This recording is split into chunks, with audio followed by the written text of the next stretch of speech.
भारत माता की, भारत माता की, छत्रपति शिवाजी महाराज की, धर्मवीर छत्रपति संभाजी महाराज की, बोल सियापति रामचंद्र की, पवन सुत हनुमान की, उमापति महादेव की, नमः पार्वती पते, हर हर महादेव। हिंदवी स्वराज्याचे सरसंस्थापक छत्रपती शिवरायांना मानाचा मुजरा करतो। भारतीय राज्यघटनेचे शिल्पकार भारतरत्न डॉक्टर बाबासाहेब आंबेडकर यांना मानवंदना अर्पित करतो। आपल्या सोलापूरचं दैवत सिद्धरामेश्वरांच्या चरणी नतमस्तक होतो आणि आज आपल्या या नवनिर्वाचित सदस्यांच्या सत्कार कार्यक्रमामध्ये मंचावर उपस्थित असलेले ज्यांनी स्थानिक स्वराज्य संस्था निवडणुकीचं नेतृत्व अत्यंत कुशलतेनं केलं ते आपले पालकमंत्री जयकुमार गोरेजी, ज्येष्ठ आमदार विजय मालक देशमुखजी, सुभाष देशमुखजी, आमचे युवा आमदार सचिन दादा कल्याण शेट्टी, त्याचप्रमाणे दुसरे आमचे तरुण आणि तडफदार आमदार देवेंद्र कोठे, सन्माननीय आपले पंढरपूरचे आमदार समाधानदादा अवताडे, या ठिकाणी उपस्थित आपल्या सोलापूरचे नूतन महापौर श्री विनायक कोंडाल, आपले जिल्हा परिषदेचे अध्यक्ष दीपक वैद्य, माजी खासदार श्री जयसिद्धेश्वर स्वामीजी, रणजित सिंग नाईक निंबाळकरजी, योगेश टिळेकरजी, राम सातपुतेजी, प्रशांत मालक परिचारक, राजन मालक पाटील, दिलीप मानेजी, यशवंत मानेजी, रोहिणीताई तडवळकर, शशिकांत चव्हाण, नरसिंग मेंगजी, रश्मीताई बागल, शहाजी पवार, चेतन सिंग केदार, इंद्रजित पवार, ज्ञानेश्वरी देवकर, रंजिता चाकोते, मंचावर उपस्थित भारतीय जनता पक्षाचे तमाम पदाधिकारी, महानगरपालिका, नगरपालिका, नगरपंचायती, जिल्हा परिषद, पंचायत समिती या सर्व स्थानिक स्वराज्य संस्थांचे पदाधिकारी, नगरसेवक, सदस्य आणि उपस्थित सर्व माझ्या भगिनी आणि बंधूंनो, सर्वप्रथम आज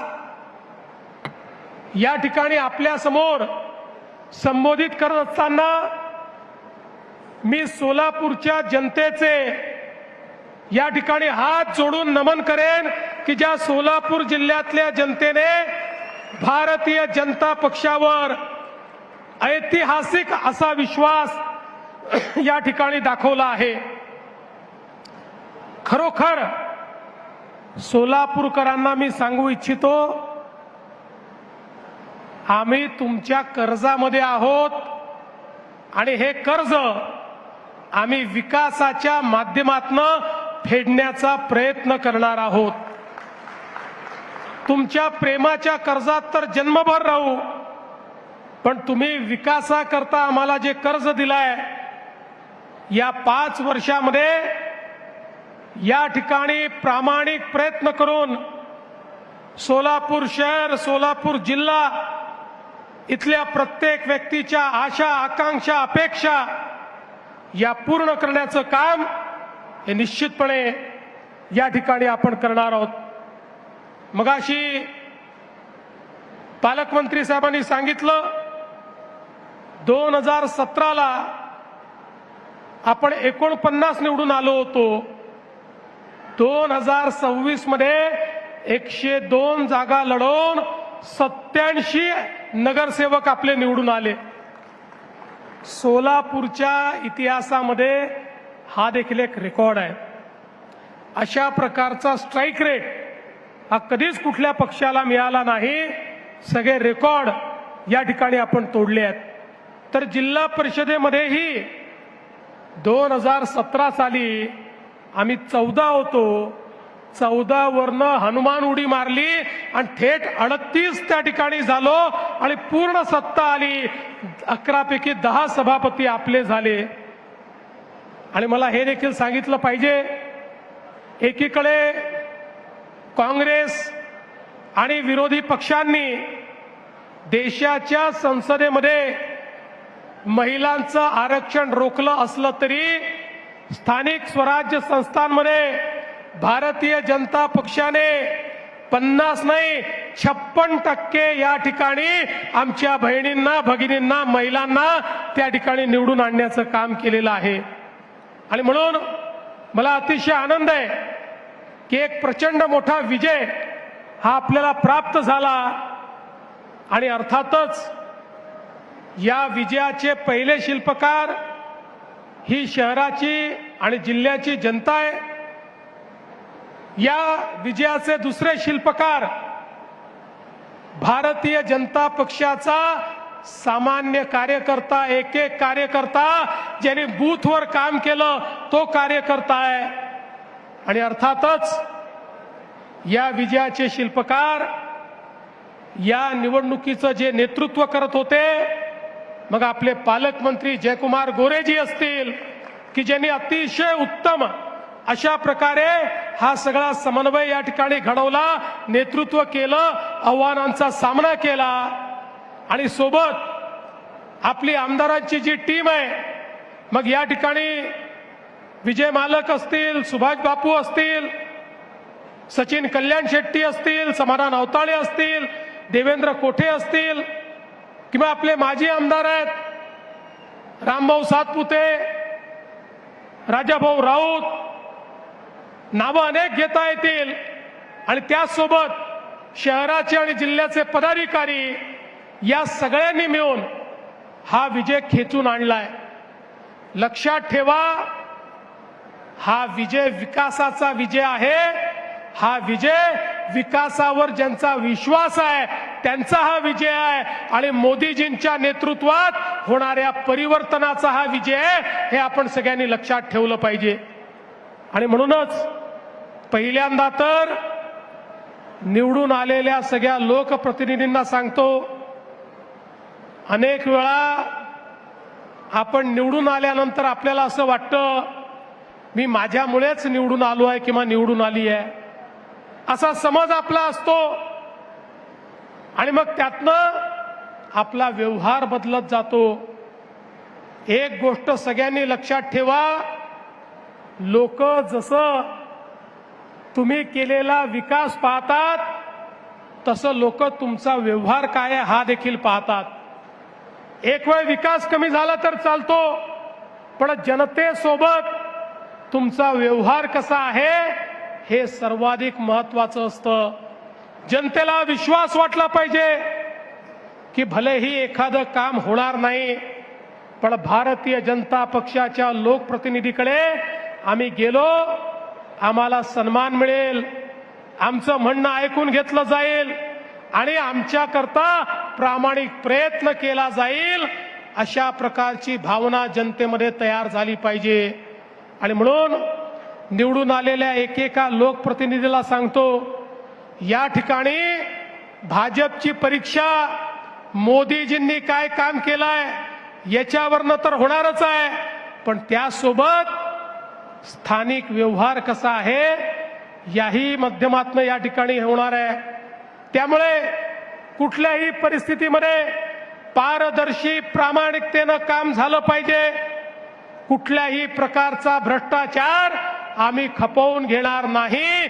या ठिकाणी एखाद्याला पदावरनं काढावं लागलं किंवा एखादं पद हातात नाही गेलं तरी हरकत नाही। लोकांनी पारदर्शी प्रामाणिकतेने काम करण्याकरता आपल्याला निवडून दिलेलं आहे त्यामुळे लक्षात ठेवा, तुमच्या प्रत्येक गोष्टीत देवाभाऊ तुमच्या पाठीशी आहे, पण चुकलात तर चुकीला माफी नाही, हे देखील या ठिकाणी लक्षात ठेवलं पाहिजे. आणि म्हणून मी तर तुम्हाला एवढंच सांगतो, व्यवहाराचं तुम्ही बघा, लोकांशी तुमचा व्यवहार कसा आहे ते तुम्ही ठरवा आणि त्याची काळजी तुम्ही घ्या. विकासाची काळजी माझ्यावर सोडून द्या. तुम्हाला जे जे लागेल, तुम्ही जे जे मागाल, ती प्रत्येक गोष्ट या सोलापूरला या ठिकाणी देण्याचं काम हे मी निश्चितपणे करेन. आपल्याला कल्पना आहे, सोलापूरच्या अभियांत्रिकी महाविद्यालयाचा प्रश्न 1996 पासून भिजत गोंगडा होता. आमचा प्रयत्न आहे याच वर्षी ते महाविद्यालय सुरू झालं पाहिजे, अशा पद्धतीनं आपण ते काम या ठिकाणी करतो. IT पार्कची आपण घोषणा केली, लगेच लोक म्हणायला लागले नुसती घोषणा आहे, नुसती घोषणा आहे. पण घोषणा करून थांबलो नाही. फेब्रुवारीमध्ये जागा हस्तांतरणाचा आदेश देखील काढला आणि आता एक अत्यंत उत्तम अशा प्रकारचा IT पार्क हा सोलापूरमध्ये तयार करून आमच्या शिकल्या सवरल्या मुलांच्या हाताला काम या सोलापूरमध्ये देण्याचा प्रयत्न आमचा असणार आहे. मला इथे आलो त्यावेळी आमच्या गारमेंट असोसिएशनचे लोक भेटले. ते म्हणाले, साहेब आपल्या सरकारच्या पॉलिसीमुळे आम्हाला फार फायदा झाला. मोठ्या प्रमाणात देशभरामध्ये आम्ही आता रेडीमेड गारमेंट आपले पाठवून राहिलो, एक्सपोर्ट देखील करतो. विमान सुरू झाल्यामुळे त्याचाही आम्हाला फायदा आहे. त्यांनी मला सांगितलं की आता आम्ही सोलापूरच्या गारमेंटचा एक्सपो हा दुबईमध्ये करणार आहोत.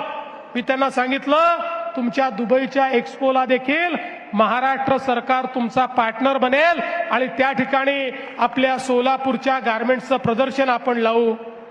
पण त्याच वेळी त्यांनी एक मागणी अजून माझ्याकडे केली की सोलापूरमध्ये रेडीमेड गारमेंटचा पार्क तयार झाला पाहिजे. या सोलापूरची संस्कृतीच या ठिकाणी टेक्सटाईलची आहे. या सोलापूरला जे नाव संपूर्ण देशामध्ये मिळालं ते कापडामुळे मिळालं, टेक्सटाईलमुळे मिळालं, चादरीमुळे मिळालं, टॉवेलमुळे मिळालं, ड्रेसेसमुळे मिळालं. आणि म्हणून मी आज आपल्याला आश्वासित करतो, एक आधुनिक रेडीमेड गारमेंट पार्क देखील या सोलापूरमध्ये आम्ही तयार करू आणि त्यातनं इथल्या लोकांच्या हाताला काम मिळेल आणि आपल्या शहरामध्ये मोठ्या प्रमाणात या ठिकाणी समृद्धी येईल. आपण सोलापूर करता पिण्याच्या पाण्याची योजना मंजूर केली. आधी पाणी आणलं, आता ते प्रत्येक घरापर्यंत पोहोचवतो. माझी पदाधिकाऱ्यांना विनंती आहे आणि पालकमंत्री महोदय आपल्याला विनंती आहे, हे काम फार अडचणीचं असतं.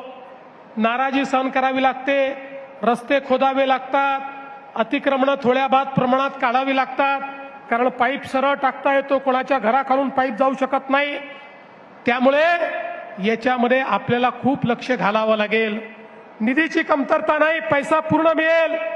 पण माझी अपेक्षा आहे 5 वर्षांनी जेव्हा सोलापूरकरांकडे मत मागण्याकरता आपण येऊ, त्यावेळी सोलापूरच्या प्रत्येक घरात दररोज मुबलक पाणी असलं पाहिजे. नळ उघडला तर प्रत्येकाला पाणी मिळालं पाहिजे. या दृष्टीनं आपल्याला हे काम करायचं आहे. उडाण पुलाच्या संदर्भात तुम्ही आत्ताच सांगितलंय, केंद्राच्या ज्या अडचणी आहेत तुम्ही माझ्याकडे पत्र द्या. मी 15 दिवसात केंद्र सरकारमध्ये बैठक लावतो आणि या तिन्ही डिपार्टमेंटच्या NOCs आपल्याला कशा मिळतील हा प्रयत्न देखील आपण करू. एवढंच नाही तर आता कामगारांच्या 13 चाळी आणि 22 सोसायट्या याच्यामध्ये फ्री होल्ड करण्याचा विषय समोर आलेला आहे. निश्चितपणे त्याचाही निर्णय आपण करणार आहोत. सोलापूरचं एअरपोर्ट सुरू झालं, एअरपोर्टवरनं विमान सेवा सुरू झाली. आता पुढच्या टप्प्यामध्ये नाईट लँडिंगचं काम देखील या एअरपोर्टवर करायचं आहे आणि मुंबईला योग्य वेळी विमान जाईल अशा पद्धतीची विमान सेवाही सुरू करायची आहे. मी तुम्हाला एवढं निश्चितपणे सांगतो, ऑपरेटरशी आपण बोलू. ऑपरेटर जो स्लॉट नवी मुंबई एअरपोर्टवर मागेल तो मिळवून द्यायची जबाबदारी माझी आहे. मी तो स्लॉट मिळवून देईल आणि दिवसाची विमान सेवा जी आहे ही आपल्याला या ठिकाणी करायची आहे. आणि आता बसवेश्वर स्मारकाकरता जागा उपलब्ध झाली आहे. महात्मा बसवेश्वरांनी खऱ्या अर्थानं लोकशाही काय असते हे आपल्याला समजावून दिलं आणि एक समतायुक्त समाज तयार करून, एक सश्रद्ध समाज तयार करून समाजाचं उत्थान कसं करता येतं हे आपल्याला शिकवणारे महात्मा बसवेश्वर होते. त्यामुळे आता याकरता जो काही निधी लागेल तो तात्काळ उपलब्ध करून देण्यात येईल आणि अतिशय सुंदर अशा प्रकारचं या ठिकाणी भगवान बसवेश्वरांचं स्मारक हे आपण तयार करू. आपल्याला कल्पना आहे, पंढरपूरला आपण कॉरिडॉरचं काम करतोय. याच वर्षी हे काम हातामध्ये घ्यायचं आहे. अनेक लोक शंका कुशंका उपस्थित करतात, लोकांना घाबरवण्याचं भडकवण्याचं काम करतात. आम्ही प्रत्येकाला उत्तम मोबदला देतो. ज्याचं दुकान आहे त्याला दुकान देतो. कोणालाही या ठिकाणी त्याच्या धंद्यापासून आम्ही वंचित करत नाही. आणि काही लोक तर या ठिकाणी परिचारक मालक जे कुठल्याही योजनेत बसत नाहीत त्यांच्याकरता स्पेशल पॅकेज देऊन त्यांचंही पुनर्वसन आम्ही त्या ठिकाणी करणार आहोत. त्यामुळे माझी विनंती आहे आणि मी तर हे म्हणेन, आज जे दुकानदार त्या ठिकाणी आहेत, आज त्यांचा जो त्या ठिकाणी धंदा होतो, त्यांची उपजीविका चालते, एकदा आपला कॉरिडॉर होऊ द्या. पांडुरंगाच्या कृपेने त्यांचा धंदा 10 पट नाही झाला तर माझं नाव तुम्ही बदला. इतक्या मोठ्या प्रमाणात देशभरातनं या ठिकाणी माऊलीच्या दर्शनाकरता, पांडुरंगाच्या दर्शनाकरता लोकांना यायचं असतं. खरं म्हणजे केवळ आषाढीला नाही, केवळ कार्तिकीला नाही, केवळ एकादशीला नाही. पंढरपूरच्या विठुरायाचे भक्त इतके आहेत की लाखो लोक रोज या पंढरपूरमध्ये येऊ इच्छितात, पण व्यवस्था नसल्यामुळे येता येत नाही. आता इतका भव्य, इतका दिव्य, इतका सुंदर कॉरिडॉर आपण तयार करणार आहोत की ज्यामुळे पंढरपूर नाही, या सोलापूर जिल्ह्याची अर्थव्यवस्था बदलून जाईल. इतकं जबरदस्त अशा प्रकारचं कार्य हे त्या ठिकाणी आपण करतो. नाशिक, सोलापूर, अक्कलकोट 6 पदरी रस्ता आपण मंजूर केलाय. केंद्र सरकार मोदीजी 20,000 कोटी देत आहेत. त्यामुळे एक्सपोर्ट करण्याकरता नवीन वाढवण बंदराशी तुमच्या सोलापूरची थेट कनेक्टिव्हिटी होणार आहे. पुढच्या काळामध्ये एक्सपोर्टचा फायदा या माध्यमातून या ठिकाणी होणार आहे. आणि एवढंच नाही तर म्हैसाळ उपसा सिंचन योजनेकरता 1594 कोटी आपण दिले. उजनी धरणामध्ये फ्लोटिंग सोलर आपण त्या ठिकाणी करतो आणि त्या माध्यमातून JW ग्लोबल इंडियाची 15,000 कोटी रुपयाची गुंतवणूक ही त्या ठिकाणी आपण आणतो, ज्याच्यामुळे उजनीच्या पाण्याचं बाष्पीभवन हे देखील मोठ्या प्रमाणात कमी होणार आहे. आज आपल्या शासकीय वैद्यकीय महाविद्यालय आणि नर्सिंग यामध्ये आरोग्य सेवा सुधारण्याकरता जायकाच्या माध्यमातून आपण त्याही ठिकाणी उत्कृष्ट अशा प्रकारच्या आरोग्य सेवा या कशा देता येतील याचा देखील प्रयत्न करणार आहोत. हे शहर असो किंवा जिल्हा असो, या जिल्ह्यामध्ये खरं म्हणजे इतक्या मोठ्या प्रमाणात धार्मिक पर्यटनाचा वाव आहे. मी आता इथे येण्याच्या आधी बार्शीला भगवंतांच्या प्रगट दिन उत्सवाला जाऊन आलो. त्या ठिकाणी देखील अतिशय मोठ्या प्रमाणात 1000 वर्ष जुनं प्राचीन अशा प्रकारचं मंदिर, पांडुरंगाचं मंदिर, बाजूला धाराशिव मध्ये आई तुळजा भवानी, त्या ठिकाणी अक्कलकोट मध्ये स्वामी समर्थ. मला असं वाटतं की एक प्रकारे संपूर्ण महाराष्ट्राची आध्यात्मिक शक्ती या सगळ्या पंचक्रोशीमध्ये आपल्याला पाहायला मिळते. आणि म्हणून या जिल्ह्याचा आशीर्वाद मिळणं, या शहराचा आशीर्वाद मिळणं, सिद्धरामेश्वरांचा आशीर्वाद मिळणं हे मी आपलं भाग्य समजतो. आणि पुन्हा एकदा आपल्या सगळ्यांना, सोलापूरकरांना या ठिकाणी आश्वस्त करतो की सोलापूरकरांनो, आपला विश्वास वाया जाणार नाही. आपल्या विश्वासाला आम्ही उतराई होण्याकरता दिवस रात्र मेहनत करू. आणि आमचे निवडून आलेले लोकप्रतिनिधी हे पारदर्शी प्रामाणिकतेतून आपली सेवा करतील हा विश्वास व्यक्त करतो. पुन्हा एकदा महापौर, उपमहापौर, स्टँडिंग कमिटी चेअरमन, सगळे नगरसेवक, झोनचे सभापती, जिल्हा परिषद अध्यक्ष, उपाध्यक्ष, सर्व सभापती, आमचे नगरपालिका नगरपंचायतीचे अध्यक्ष, उपाध्यक्ष, नगरसेवक या सगळ्यांचं मनापासून अभिनंदन करतो. या रणरणत्या उन्हामध्ये आपण सगळे लोक या ठिकाणी एकत्रित झालात. भारतीय जनता पक्षाला तुफानही थांबवू शकत नाही आणि ऊनही थांबवू शकत नाही हे आपण सगळ्यांनी या ठिकाणी दाखवून दिलं. त्याबद्दल आपल्या सर्वांचे आभार मानतो आणि माझं बोलणं संपवतो. धन्यवाद. जय हिंद, जय महाराष्ट्र. सोलापूरच्या